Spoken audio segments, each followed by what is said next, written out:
So before it was the subway, it was called the T. The T was always fast, clean, bright, not as crowded, most of the time. Well, it depends. You didn't have to wait too long, and you barely got stuck in traffic.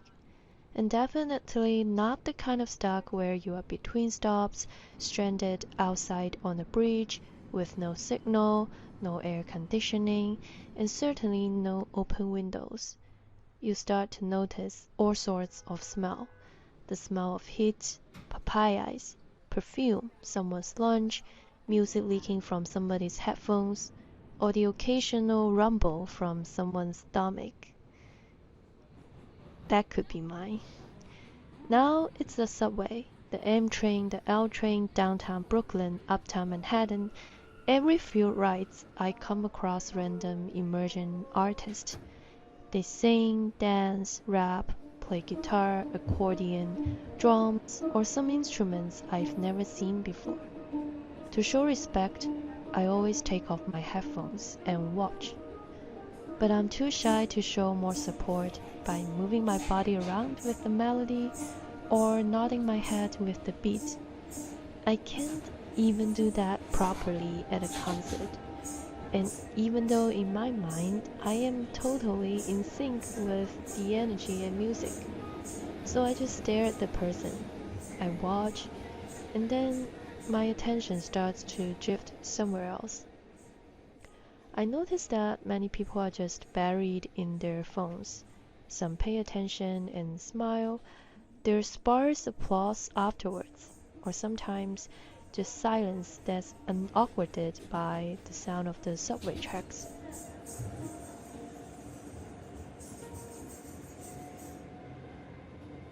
Now I start to feel a bit uneasy because the person is walking through the train collecting money.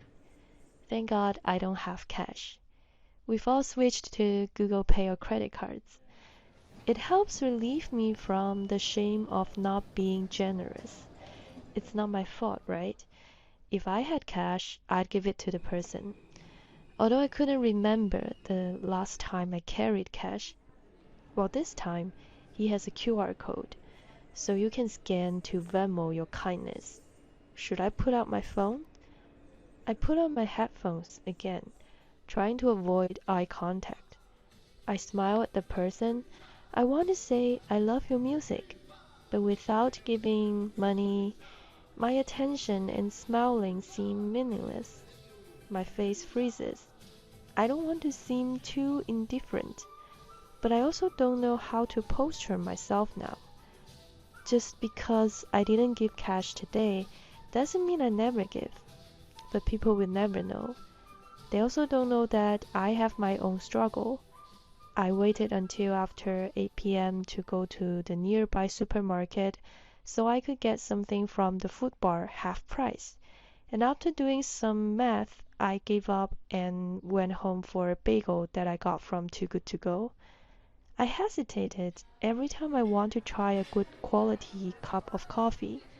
I wish someone could buy me that coffee. Not a good comparison, but still, I feel like I am no different from the guy who performs for money. On a personal level, I truly think we are the same. People might disagree with me, and they just never know. I also saw a girl doing her makeup. I like her makeup and style, but what really caught my attention was how comfortable she seemed. Just doing her thing in the middle of the ride, not caring about what anyone else thought. And what's the point of taking photos of the sky?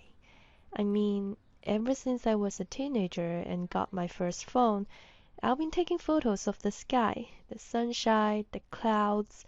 But as I've gotten older and started taking more fancy photos like selfies with friends, or interesting street scenes, I rarely post photos of the sky anymore.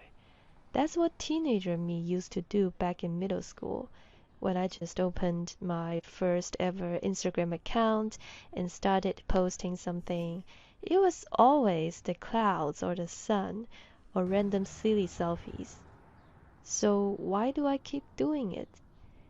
Every time I am amazed by a beautiful sunset or stunning cloud formation, I automatically reach for my phone and start taking pictures.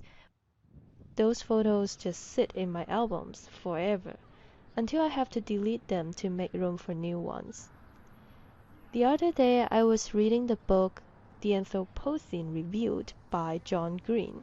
He has been giving 3 to 3.5 to 4 stars since the beginning of the book to every random thing he reviewed, like the air conditioner, Halley's Comet, Diet Dr. Pepper, and so on. And then he had this chapter where he talked about sunsets.